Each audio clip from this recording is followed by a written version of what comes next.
Guys எல்லாருமே எப்படி இருக்கீங்க? இன்றைக்கி ரொம்ப இன்ட்ரெஸ்டான ஒரு vlog தான் பார்க்க போகிறோம். இன்றைக்கி வந்து பார்த்திங்கன்னா ஃப்ரைடே வந்து கிருத்திகைக்கு நான் என்னென்ன பண்ணுறேன், எப்படிலாம் பூஜை பண்ணுறேன், எப்படிலாம் ஒர்க் பண்ணுறேன் அப்படி இந்த vlog வந்து இதில் பார்ப்பீங்க. ஃபஸ்ட்டே சொல்லிடுறேன். அதனால் வந்து பார்த்திங்கன்னா நம்ம வந்து ஒரு டாபிக் பற்றி பேச போகிறோம். அதனால் வந்து என்னென்ன ஒர்க் பண்ணுறேன்னு முடிஞ்ச அளவுக்கு நடுவில் சொல்கிறேன். அதேமாரி நான் என்ன டாபிக் பற்றி பேச போகிறதோ நான் எக்ஸ்பிளைன் பண்ணிடுறேன். ஃபஸ்ட்டு வந்து போன வாட்டி போட்ட ஜிஆர்டி வந்து லாங் வீடியோ வந்து நல்லா ரீச் ஆகிருக்கு. ஜிஆர்டியில் புதுசாக வந்து போயிட்டு நான் ஸ்கீம் ஓப்பன் பண்ண விஷயம்லாம் வந்து இந்த அளவுக்கு ரீச் ஆகும் நான் நினச்சி பார்க்கல. இன்னொரு விஷயம் எனக்கு ரொம்ப சந்தோஷமாக இருந்தது வந்து பார்த்திங்கன்னா, லாஸ்ட்டாக போட்ட ஒரு ஷார்ட்ஸில் வந்து இந்த மாதிரி என் வீடியோஸும் என்னையும் பிடிக்கிறவங்க எனக்கு ஒரு ஹார்ட் மட்டும் கமெண்ட்டில் கொடுத்துட்டு போங்கன்னு சொன்னப்போ அவ்வளோ கமெண்ட்ஸு அவ்வளோ ஹார்ட் கொடுத்துருக்கீங்க. அதை பார்க்கும்போது உண்மையிலே ரொம்ப சந்தோஷமாக இருந்துச்சுங்க. நிஜமாக என்னெல்லாம் யாருக்கடா பிடிக்க போகுது அப்படின்னு நினச்சிட்டு இருந்தேன். ஆனால் இத்தனை பேருக்கு என்னை பிடிக்குமா என்னன்னு தெரியல. இன்னும் வந்துக்கிட்டு இருக்குது. நிறைய பேர் வந்து பார்க்க மாட்டுறாங்க வீடியோஸ், ஏன்னா ரொம்ப லேட்டாக தான் பார்க்குறாங்க போல இருக்குது. ஆனால் லேட்டாக பார்த்தாலும் இன்னும் வந்து கமெண்ட்ஸ் பண்ணி அந்த ஹார்ட் கொடுத்துட்டே இருக்கீங்க. எப்படி நான் என்ன சொல்கிறதுன்னு எனக்கு தெரியல. அதை பார்த்தவொடனே எனக்கு வந்து ஒரு மாதிரி கண்ணே கலங்கிடுச்சு. நம்மளுக்கு இத்தனை பேர் நம்மளுக்கு பிடிக்குமா நம்மளை, உண்மையிலே அவ்வளோ ஹார்ட் வந்தது. எனக்கு ரொம்ப சந்தோஷமாக இருக்குது. நிஜமாக இவ்வளோ வருஷமாக வீடியோ போட்டு இத்தனை பேரை நான் வந்து சம்பாதிச்சு வச்சுருக்கேன்றதுனால, ஏன்னா எனக்கு ரியல் லைஃப்பில் சொல்லப்போனால் அவ்வளோ ஃப்ரெண்ட்ஸ்லாம் இல்லை. நான் யார்கிட்டையும் வந்து பண்ணி பேச மாட்டேன். நிஜமாக வந்து பக்கத்தில் இருக்க நெய்பர் அக்காவே திட்டுவாங்க, நீங்கள் அட்லீஸ்ட் என்கிட்ட கொஞ்சம் மணி நேரமாவது பேசுங்களேன் அப்படின்னு. ஏன்னா அந்த அளவுக்கு வந்து பார்த்திங்கன்னா நான் வீட்டுக்குள்ளேயே தான் இருப்பேன், என்னோடய ஒர்க் பண்ணிகிட்டு இருப்பேன், நான் உண்டு என் வேலை உண்டுன்னு இருப்பேன். ரொம்ப வந்து அந்த சோஷியலைஸ் யார்கிட்டையும் வந்து மிங்கிள் ஆக முடியல என்னால். ஏன்னா வந்து கொஞ்சம் தனியாக இருக்கலாம்டாப்பா, நம்ம உண்டு நம்ம வேலை உண்டுன்னு இருக்கலாம் அப்படின்ற மைண்ட் செட் வந்து ஒரு ஏஜுக்கு மேலே வந்ததுனால நான் கொஞ்சம் எல்லாருக்கூடயும் வந்து டிஸ்டன்ஸ் இருந்தேன். ஆனால் யூடியூப்பில் மட்டும் நான் வந்து பார்த்திங்கன்னா உங்களை வந்து நான் என்னோடய ஃப்ரெண்ட்ஸாகவும் சிஸ்டர்ஸாகவும் நினச்சி வந்து ஒரு ஷேர் பண்ணிகிட்டே இருந்தேன். அது நீங்கள் புலம்பலாகவும் வச்சுக்கலாம், இல்லை வந்து பார்த்திங்கன்னா நான் வெளியில் வந்து பழகாத வந்து நான் யூடியூப்பில் உங்கள் எல்லாருக்கூடையும் பழகிற மாதிரி அப்படின்னு வச்சுக்கோங்களேன். யூடியூப்பில் இந்த அளவுக்கு நிறைய பேருக்கு என்ன பிடிச்சிருக்கு அப்படின்னோடனே எனக்கு வந்து ஓகே, நம்மளை இத்தனை பேருக்கு பிடிச்சிருக்கே அப்படின்னு ஒரு ஹாப்பியாக இருந்துச்சு. அதுக்கு வந்து சொல்ல வார்த்தையில் எல்லாருக்கும் தேங்க்யூ ஸோ மச். கமெண்ட் பண்ண எல்லாருக்குமே. போல் காலையில் வந்து பார்த்திங்கன்னா வெளியில் இருக்க வாசலையும் நல்லா கழுவி தொடச்சி கோலம் பெரிய கோலமாக போட்டுட்டேன். 12க்கு 2 போட்டேன். அது வந்து 2 வாட்டி 12 புள்ளி போட்டு லாஸ்ட்டில் 2ல் முடியும். அடுத்ததாக வந்து வெளியிலையும் வந்து பார்த்திங்கன்னா கோலம்லாம் போட்டுட்டு அடுத்ததாக அடுப்பு சட்டியில் வந்து பார்த்திங்கன்னா எப்படி இருக்குது, காலையில் என்ன மாதிரி ஒர்க் பண்ண போகிறேன் அப்படின்றத காட்டுறேன். சாமான் நிறைய இருக்குது, மூட்டை சாமான் இருக்குது. அதுக்கப்புறம் கிச்சன் கவுண்டர் டாப் வந்து க்ளீன் பண்ணணும். ஏன்னா வந்து நான்வெஜ்லாம் அதுக்கு முன்னாடி நான் சாப்பிட்டது. இன்னும் கொஞ்ச நாளில் வந்து பார்த்திங்கன்னா புரட்டாசி வேறு ஸ்டார்ட் ஆக போகுது. இன்னும் 1-2 வீக்ஸ் தான் இருக்குது. அதுக்குள்ளே நான்வெஜ் சாப்பிட்டணும், இல்லைனா ஒரு மாதம் என்னால் சாப்பிடவே முடியாது. எது இருக்கோ இல்லையோ நான்வெஜ் இல்லாமல் என்னால் இருக்க முடியாது. இருந்தாலும் வந்து புரட்டாசி மாதம் வந்து பார்த்திங்கன்னா நம்ம வந்து 1 மந்த் இருந்து தான் ஆகணும். ஸோ யாருன்னா சாப்பிட்லன்னா கண்டிப்பாக வந்து புரட்டாசி பிறக்கிறதுக்குள்ளே சாப்பிட்ருங்க நான்வெஜ்லாம். ஸோ அதனால தான், ஏன்னா நிறைய பேருக்கு ஞாபகம் இருக்காது புரட்டாசி வரப்போகுதுன்னு சொல்லிட்டு. அதுக்கப்புறம் வந்து பார்த்திங்கன்னா கொஞ்சம் வெசல்லாம் ஃபஸ்ட்டு வாஷ் பண்ணிவிட்டு அதுக்கப்புறம் நம்ம வந்து கிச்சன் கவுண்டர் டாப் க்ளீன் பண்ணுற மாதிரி இருக்கும். இதில் வந்து பார்த்திங்கன்னா ஜிஆர்டி வந்து சொல்லணும். ஜிஆர்டியில் ஸ்கீம் போட்டது வந்து நல்லா ரீச் ஆச்சு. ஜிஆர்டியில் ஸ்கீம் வந்து இப்போ தான் இத்தனை வருஷம் கழித்து நான் ஏன் சடனாக ஓப்பன் பண்ணேன் அந்த ரீசன் நான் ஃபஸ்ட்டு சொல்லிடுறேன். ஏன்னா அந்த வீடியோ அவ்வளோ ரீச் ஆகிருக்கு. நிஜமாக நான் எதிர்பார்க்கல இவ்வளோ ரீச் ஆகும் அப்படின்னு சொல்லிட்டு. ஃபஸ்ட்டு விஷயம், நான் இப்போ ரீசன்ட் டேஸாக நிறைய கோல்டு வந்து என்னோடய வாட்ஸ்அப் ஸ்டேட்டஸில் நிறைய பேர் இருக்கீங்கன்னா தெரியும். நான் நிறைய இன்ஃபர்மேஷன் வாட்ஸ்அப் ஸ்டேட்டஸில் வச்சுட்டு இருக்கேன். அவங்களுக்கு தெரியும். அவங்க வந்து நினைப்பாங்க, என்ன இவங்க கோல்டு பற்றியே நிறைய வந்து வீடியோஸ்லாம் ஷேர் பண்ணுறாங்க அப்படின்னு. யூடியூப்பில் அது மாதிரி ஷேர் பண்ண முடியாது என்னால். ஆனால் நான் வாட்ஸ்அப் ஸ்டேட்டஸில் நிறைய ஷேர் பண்ணுவேன். வாட்ஸ்அப்பில் இருக்கிறவங்களுக்கு முடிஞ்ச அளவுக்கு எதனா இன்ஃபர்மேஷன் தெரிஞ்சால் எனக்கு தெரியுற விஷயம் மற்றவங்களுக்கு தெரியணும்னு ஆசைப்பட்டேன்னா வாட்ஸ்அப் ஸ்டேட்டஸில் வச்சுருவேன். அதனால் வந்து பார்த்திங்கன்னா அவங்களும் நினைப்பாங்க, என்ன இவங்க கோல்டு வந்து பற்றியே ரிலேட்டடாக வீடியோஸ் வந்து ஷேர் பண்ணிகிட்ருக்காங்க வாட்ஸ்அப்பில் அப்படின்னு. ஆனால் ரீசன்ட் டேஸாக வந்து பார்த்திங்கன்னா நான் வந்து கோல்டு மேலே அவ்வளோ அட்ராக்ட் ஆன காரணம் வந்து நிறைய கோல்டு சேர்த்து வைக்கணும், அதேமாரி வாழ்க்கையில் முன்னேறணுன்ற ஒரு இதுவும் வந்து பார்த்திங்கன்னா எனக்கு என்னோடய ஃபங்க்ஷன் காதுகுத்து ஃபங்க்ஷன் மூலயமா தான் நான் ஸ்டார்ட் ஆக ஆரம்பிச்சுது. எப்படி சொல்லலாம், ஒரு வெறி அதுக்கப்புறம் வைராகியம் அப்படின்ற விஷயம் வந்து எனக்கு அந்த ஃபங்க்ஷனில் இருந்து தான் ஸ்டார்ட் ஆச்சு. என்னென்னு பார்த்தீங்கன்னா, என் பாப்பாவோட காதுகுத்து ஃபங்க்ஷன் அப்போ வந்து கேரண்டி போட்டிருந்தேன் நான் செயின். தாலியில் வந்து என்ன பண்ணேன், கேரண்டி செயினோட கோர்த்து தாலி கயிறு இல்லாமல் தாலி செயினாக மாற்றிக்கினேன். ஃபங்க்ஷனில் அட்லீஸ்ட் ஒரு வாட்டியாவது வந்து செயின் மாதிரி போட்டுட்டு தாலி சரடு வந்து தாலி சரடு சொல்லுவாங்கள்ல, அதில் போட்டு பார்க்கணுன்னு ஆசைப்பட்டு பண்ணேன். ஸோ அதே மாதிரி வந்து என்கிட்ட இந்த எல்லா கோல்டும் என்ன ஆச்சுன்னா, எங்கள் ஃபேமிலி கொஞ்சம் கஷ்டமாக இருந்துச்சு அந்த டைமு. கஷ்டமாக இருக்கிற டைமில் தான் வந்து எதனா ஒரு ஃபங்க்ஷன் வரும். அதே போல் வந்து திடீர்னு சடனாக ஆடி மாதத்தில் காது குத்தணும்னு சொல்லிட்டு எங்கள் மாமியார் சொல்லிட்டாங்க. சரி என்னடா பண்ணுறதுன்னு சொல்லிட்டு என்ன பண்ணோம், நாங்கள் இருக்கிற ஜுவல்லரி வச்சு அடகு வச்சு நாங்கள் வந்து அந்த ஃபங்க்ஷனை பண்ணோம். இருந்தாலும் அதில் நிறைய ஏகப்பட்ட சிக்கல் இருந்தாலும் காது குத்து ஃபங்க்ஷனில் புலம்பிருந்த வீடியோஸ் யாருன்னா பார்க்கலன்னா பாருங்கள். அதில் என்ன ஆச்சுன்னா வந்து நான் அம்மா வீட்டுக்கு வந்துட்டேன் ஃபங்க்ஷன் டைமில்.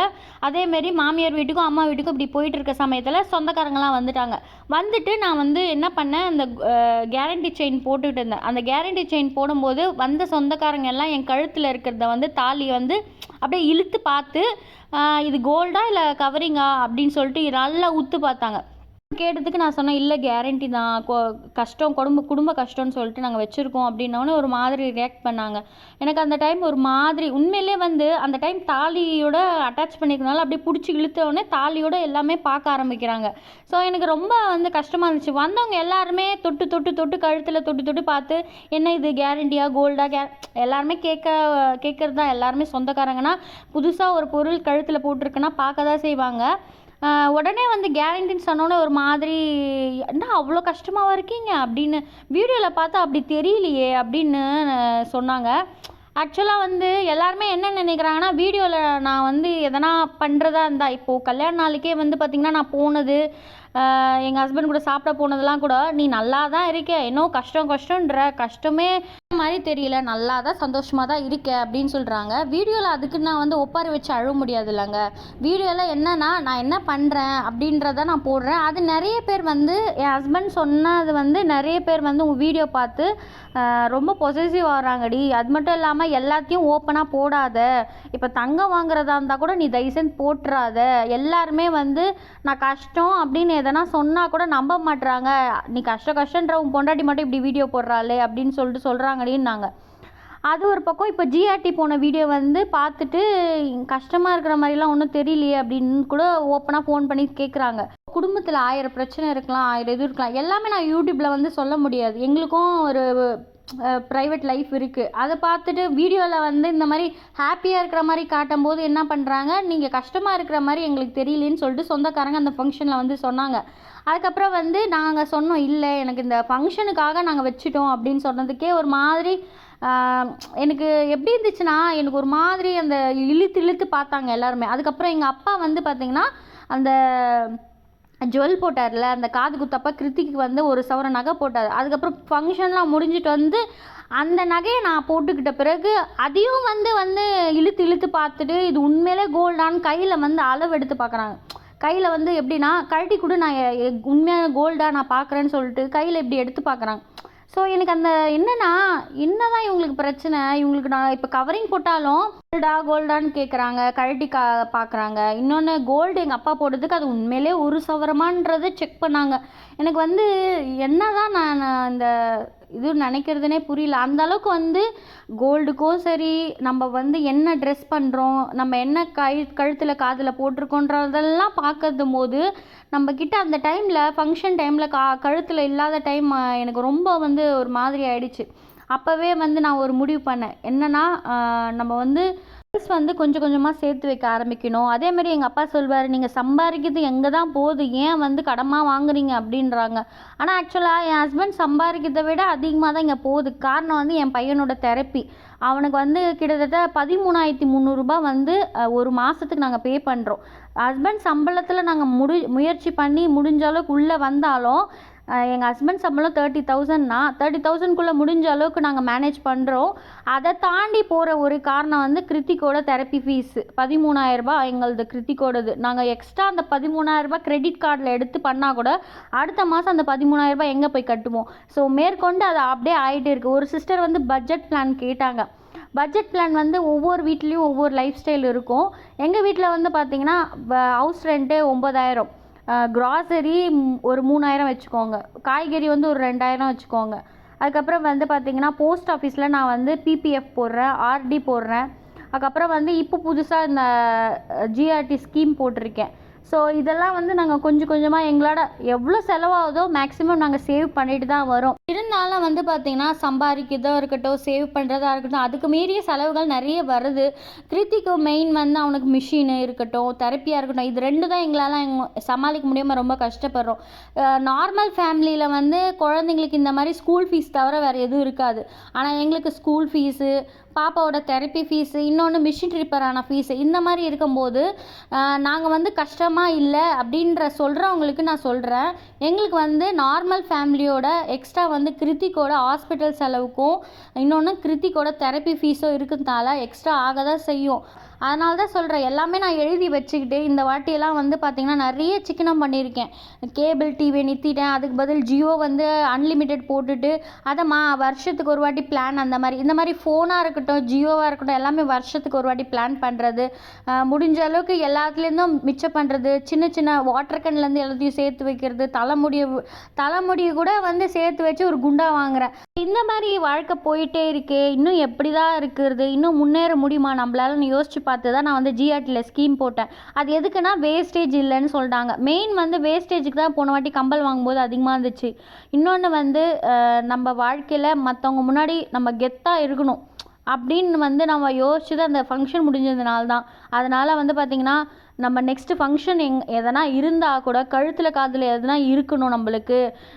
எவ்வளோ கஷ்டமாக இருந்தாலும் நம்ம எப்படின்னா சேவ் பண்ணி ஒரு கோல்டு வந்து வாங்கி வைக்கணும். இதுக்கப்புறம் வருஷத்துக்கு ஒரு வாட்டியாவது ஒரு சவரம் இல்லைனா கூட 1 கிராமாவது நம்ம வாங்கி வைக்கணும்னு தான் நான் வந்து பார்த்திங்கன்னா டிஜி கோல்டில் போட்டுட்டு வந்துட்டுருக்கேன். உங்களுக்கே தெரியும், தங்கமயிலில் போட்டுட்ருக்கேன்.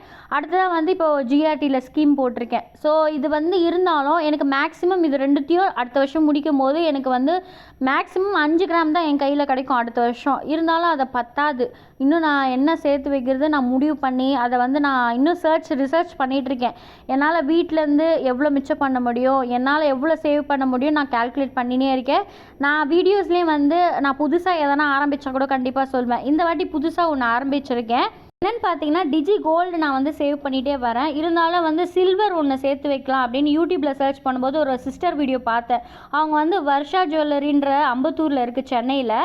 அந்த பிரான்ச்சில் வந்து பார்த்திங்கன்னா டிஜி சில்வர்னு ஆப் ஒன்று இருக்குது. அதில் வந்து உங்களால் எவ்வளோ முடியுமோ போட்டுகிட்டே வந்துடுங்க. போட்டுட்டு வந்துட்டு எப்போ வேணால் நீங்கள் போய் எடுத்துக்கலான்னு அப்படின்னு ஒரு வீடியோ பார்த்தேன். அந்த வீடியோ வேணால் டிஸ்கிரிப்ஷனில் தரேன். சரி, அந்த வீடியோ பார்த்துட்டு நான் என்ன பண்ணேன், வர்ஷா ஜுவல்லரி ஆப் வந்து கூகுள் ப்ளே ஸ்டோரில் ஓப்பன் பண்ணி பார்த்தேன். அவங்களது வந்து பார்த்திங்கன்னா இன்றைக்கி வந்து சில்வர் ரேட்டு 146 சம்திங் ஏதோ இருக்குது. ஆனால் அவங்க ஹோல்சேல் ப்ரைஸில் 136 ருபீஸ் போட்டிருக்காங்க. சரி, என்ன பண்ணேன், ஒரு 250 மேலே தான் அங்கே ஸ்டார்ட் பண்ண முடியும். சரி, என்கிட்ட ஒரு 300 ரூபா இருந்துச்சு, எடுத்து போட்டேன். ஒரு 2 கிராம் நான் சேர்த்து வச்சுட்டேன். ஸோ சில்வர் எதுக்கு சேர்த்து வைக்கிறேன்னு பார்த்தீங்கன்னா, எனக்கு வந்து குத்து விளக்கு வாங்கிக்கலாம், இல்லை கொலுசு வாங்கிக்கலாம், இல்லை மெட்டி வாங்கிக்கலாம். இந்த மாதிரி வந்து போன வாட்டி கூட 1 கிராம் வாங்குறதுக்கு முன்னாடி சில்வர் போட்டு தான் நான் வந்து 1 கிராம் வாங்கினேன். ஸோ என்ன பர்பஸ்க்கோ இதையும் ஒரு சைட் பை சைட் சேர்த்து வைக்கலாம். சப்போஸ் உங்களுக்கு வந்து பொம்பளை பொண்ணு இருக்குது, கொலுசு வாங்கணும், இல்லை வேறு எதனா வந்து பர்பஸ் இருக்குன்னா நீங்கள் இந்த மாதிரி வர்ஷா ஜுவல்லரியில் போய் வாங்கிக்கோங்க. ஆன்லைன் ஆப்ஷன் இருக்கான்னு கேட்டுக்கோங்க அவங்கக்கிட்டே. ஏன்னா ஃபோன் நம்பர்ஸ்லாம் அவங்க கொடுத்துருக்காங்க அந்த ஆப்லேயே. நீங்கள் போயிட்டு வாட்ஸ்அப்பில் கூட மெசேஜ் பண்ணி வெரிஃபை பண்ணிக்கலாம். போல் ஆன்லைன் பர்ச்சேஸ் இருக்குதுன்னு சொல்லியிருக்காங்க. அது என்னதுன்னு நீங்கள் வந்து டீட்டெயில் பண்ணிக்கோங்க. ஏன்னா வெளியூரில் இருக்கவங்க சொல்கிறேன், சென்னையில் அம்பத்தூரில் இருக்குதுன்னு சொல்லியிருக்காங்க. என் ஹஸ்பண்ட் கிட்ட ஃபஸ்ட்டு கேட்டுட்டு உண்மையிலே ஓகே பாப்பா அப்படின்னு கேட்ட பிறகு தான், ஏன்னா அவர்கிட்ட வந்து அம்பத்தூர் தெரியுமான்னு கேட்டு இந்த இடம்லாம் தெரியுமான்னு கேட்டு தான் நான் போட்டேனே. ஸோ அந்த சிஸ்டரும் வந்து நிறைய வாட்டி வாங்கியிருக்காங்க. அவங்களோட வீடியோன்னு டிஸ்கிரிப்ஷனில் தரேன், செக் பண்ணி பாருங்கள். அவங்க கொஞ்சம் கிளியராக சொல்லியிருக்காங்க. நான் சில்வர்லாம் சேர்த்து வச்ச பிறகு நான் அதையும் ஒரு வீடியோவாக போடுறேன் அவங்க ஷாப்புக்கு போயிட்டு. போல் புதுசாக வந்த சப்ஸ்கிரைபர்லாம் house shifting vlog, home tour எல்லாமே போட்டிருக்கேன். க்ளீனிங்லாம் நிறைய போட்டிருக்கேன் வீடியோஸ்லாம். ஸோ புதுசாக வந்தவங்க பார்க்கலன்னா கண்டிப்பாக செக் பண்ணி பாருங்கள். இந்த வீடியோ பிடிச்சிருந்தா மறக்காமல் லைக் பண்ணி சப்ஸ்கிரைப் பண்ணுங்கள். தேங்க்ஸ் ஃபார் வாட்சிங் ஃப்ரெண்ட்ஸ். பாய்.